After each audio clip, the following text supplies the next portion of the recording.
you in. Hey, dream on. Why you gotta dream so bright? For you to dream in technicolor is not okay. And it ain't right, it's black and white. Right, left, right, left, left, right, left, left, right, left, right, left. Well, you can move forward, but don't step out of line. Try to be content, this world is tintless, but it's far from colorblind. And I was so sure someday I would find the crack between the black and white, a fact that might ignite a change of mind. But they said, who do you think you are? What do you think you'll be? Why you run around town thinking all these crazy things that ain't true? So just know your place. Hello guys, you're welcome to the Minority Report Nigeria. I am Chidozie And I'm Walter. There is this trend whenever there's conversation about LGBT rights, particularly very well-meaning people, well-intentioned, good-heeled people, keep insisting that LGBT people need to blend into the background and call no attention to themselves, be like Harry Potter, be under the cupboard making no noise, because the country is unsafe and they care too much for your own well-being. And people are Nigerians are generally not ready to give you your rights, so you make yourself invisible. There seems to be that there seems to be a pattern to that. Yeah, when people online, because these days there have been a very there's been more and more of a push for the recognition of LGBT rights by people online who just identify as themselves. And whenever such stances are taken, of course, there's always the requisite, homophobic ignorance that pours out on such posts. Oh my God, you call them homophobes? They never want to be called homophobes. Call them by the name they want to be identified with. Well-meaning people. But no. First, I'm saying there's always those who are the homophobes who back and back about all their negative, and there are those who would tell you shouldn't do this because you are drawing attention to yourself. God knows, what if they see this and they come and lynch you? And they come and you should be careful. You should be, don't talk too much. Don't. My God, you want to say you're gay? Why? How can you say that? It's wrong. Like, my foot is on your neck, but don't shout too much. Just lay down there and take it. Fuck you. But you see, what the fuck is that? But you see, here's the thing about saying and doing and being out there. It is called visibility. Yes. It is the only way you can. It's by shocking Nigeria. At the point, there are people who actually in this country believe that the reason why the same-sex prohibition, the anti-gay law is right, is because, well, it is there because we don't even have gay people. We don't even have gay people, yes. So they believe people like Jumoke, the bread seller. S2 bread seller, I'm sorry. But you see, this is when they say things, they actually believe it, that there are no LGBT people in this Nigeria. Country. But you have people who take a stand, who come out and consistently post things or say things online about pushing the narrative, the LGBT narrative. It shocks Nigerians. It creates a medium for conversations. It creates the possibility of changing someone else's narrative, because when you don't say, you don't do, you don't react, they get comfortable in their bias. And it's easier to dehumanize the conversation. I don't know how true this is, but I think in 2014, a few months after the law was passed, or 2015, I can't quite remember. I believe there was a push by some NGOs to repeal the law, and the person who was behind it was supposedly, allegedly, a man who lives abroad. He identified it as gay and he wanted to use himself as a reason. And the reason why the courts dismissed the case was because they said if the gay people who are fighting for, where are they? Where are they? If there's someone who is in Nigeria, then let him come out. And that's the problem. That is, you yes. don't if you don't put a face to, the people, the oppressed people. If there are no people talking, if there are no people identifying, It's easier to then dehumanize it's them. yes, And dehumanize the conversation you dehumanize surrounding them. their lives, their rights. You spin all sorts of yarns about the minority because there's no one who's speaking out. And I remember there's a person I was having a conversation with on this issue, and he was telling me quite indulgently and very, very offensively, because of how indulgent he was, that these people, it's better for them to they should wait until they travel abroad. They shouldn't. Here is too unsafe. I'm like, really? Those who have traveled abroad and are shouting from abroad, how effective are they being? I mean, it's actually, when you travel, it is even right here, when you're right here in the country, when you're experiencing it, when you're going through the day-to-day life as a gay man or a gay woman in this country, when you are familiar, when you are this close to the fear, to the tension, to the prejudice, it better shapes your narrative, it better shapes the thing you want to say, than if you're abroad, already made complacent by the permissive, comparatively easy you have it. Yeah, the liberal society there, when you've probably gotten married to a man and you have a white picket fence, you're now there and you're saying what you're saying. It's showing up on Twitter. It becomes quickly obvious that you're removed from the narrative, that you don't even know the hell what you're saying. It does not, at the end of the day, it is when a person is right in the society that is oppressing him, and he is brave enough to say what he wants to say. That is what makes it more genuine. And there's something that really annoys, like this idea that you guys should chill at the turn of the century.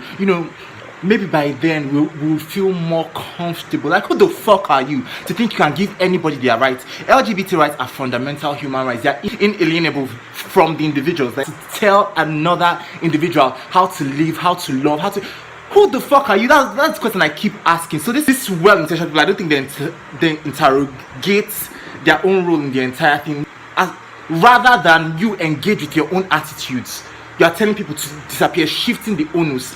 Fuck you, 8 weeks from Sunday. There is your boot is on my neck, and I'm somehow supposed to be, quiet and complacent and really, really nice, and go, okay, whenever you're ready, you take a book of your boot. No, what is that? And there's this a horrible sense of entitlement that comes from you telling an LGBT person that the country is safe and it is unsafe. That he should, I'm telling you for your own good. I'm serious. If the person making that sort of statement to an LGBT, to a queer person, like, why is the country unsafe? It's unsafe because of you. He's making that kind of stupid assertion. And when you are telling an LGBT person that the country is unsafe, I'm sorry, is it not? It makes it seem like he's unaware of his own reality. Yeah. Like you are better acquainted with his reality than he is. How ridiculous does oh that, my god! is that? I'm trying to look for, because this is almost like mansplaining. Yes.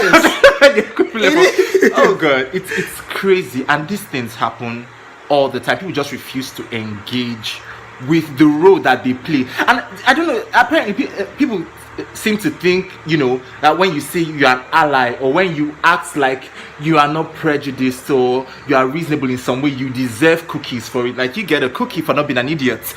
What is that? Like, this is common sense. You don't get any scores, you don't get any points for being rational, for being sensible. The alternative is you being stupid. I mean, since when has that become aspirational? Whoever. Oh no, you have to understand. Allies overtook a lot. Like, do you know what they go through? Yeah, they go through a lot to just be your friends. To even be your friends on Facebook. For them to visit you in your house and each out of house and home. For them to say online, I have gay friends. I have gay friends. Oh my god, something so proud. Gold medal. The risk they are taking to be admitting that online. Yeah, it must be really hard. Who knows how hard that is? So it's all shades of ridiculous that you are telling an oppressed group about you're telling them about their reality, more, like you know it more than they do. And it is also ridiculous that you are telling a people to wait. Like, Wait I for remember what? I remember how irritated I used to get as a child when I have done something. I've been a good boy, and my parents are very, there's this standing congratulatory acts that when you've done so and so, when you've been a good boy for a so period, you get ice cream. You go out and get ice cream, and then you tell me, not now, don't worry, I'll still get you the ice cream. It's Sometime, I don't know, maybe just hold when on. you no longer have teeth or something, when you can no longer eat it, or it has to be given to you intravenously. Like, The world is filled with movements that forcefully took the right to own rights. yeah. There is no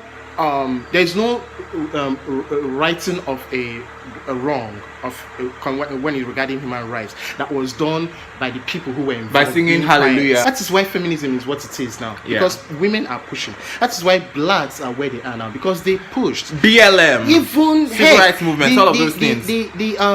The overseas that these well-intentioned individuals are telling LGBT people to to speak go. and speak They were for. in these positions before. Exactly. So if we And all they keep traveling pushed. abroad, what happens here? Exactly, they push. So there is the person, and this is, I'm addressing these allies and these well-intentioned individuals who are prone to falling into this kind of trap.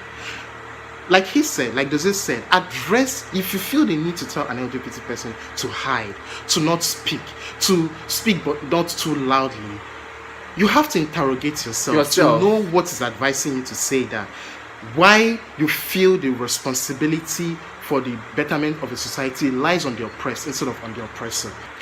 And it's important for LGBT people, all oppressed groups, to realize that you need to constantly stand in your shoes as yourself. That is the only way to speak truth to power, by living your life the best way you can, within reason, of course, within your the context of your own reality and all of that.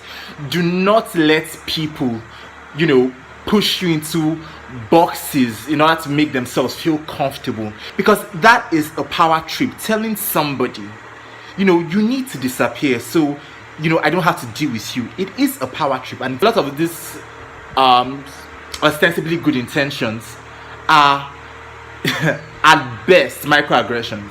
For LGBT people, there has to be, you think about your reality, you think about the scope of your reality, you interrogate how far you can push with your truth, and you push that far. Simply by living authentically, you are being an activist. You're pushing boundaries. You are shocking people around. You're making people realize that if you exist, then someone else exists. And if your immediate environment loves you and are confronted with the fact that you are who you are, then they would be forced to, think about if they are not hypocrites, if we can treat one of our own rights, then maybe we should be thinking about how to treat others' rights as well. I read a post a friend of mine made where he was, in a fury about he was calling out this kind of condescension. And there's something he said which is actually true. He said something like, even if you don't say anything, even if you have been advised to be quiet, to stay closeted, to stay invisible, and you endeavor to stay invisible, it doesn't even make you safe. It doesn't. Because you are going to want to hook up with someone of the same sex. You're going to want to have conversation with someone of the same sex. You're going to, in one way or the other, betray yourself and live your life. And when you do that and you're still caught by this menacing society, they're not going to wait and ask you, how out were you? How invisible were 20% out, 40, 60. Also, the idea that activism is this rarefied thing, something that people put on their Facebook wall. Every little counts. The fact that you step out of your house every single day and you try to be authentic, that's activism in its own way. It doesn't have to be this concerted thing. It doesn't have to be, you don't need to appear on TV. You don't need to be standing on a soapbox. the fact that you are in a place where people are making homophobic statements, biphobic statements, transphobic statements, and you check them. That However calmly you choose to do that is your business. You can choose to drag their edges, and you can choose to be, the Santa way, but that's your problem. But the fact that you say something, that is activism. if you're an ally, be an ally. Speak, speak, do. Counter these negative sentiments.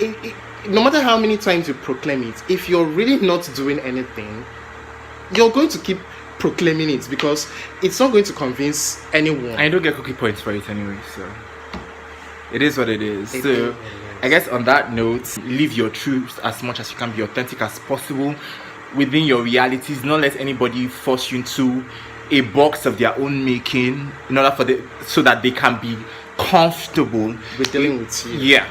So that's just not happening. This also goes out to LGBT people who have friends. Their friendship, the friendship of a straight person to you is not a blessing. It is natural. It is what it should be. So nobody. You're fabulous. In resisting anyone pushing you into a box, do not feel like you are favored because you owe someone something for being friends with you, even after he has learned that you're gay. That's just. Oh my God, he's so touching. He learned and he still likes me. Like it is what you should do. Is in keeping with you being aware of your rights as an LGBT individual and your humanity. Like you are not less than. You are equal to anybody.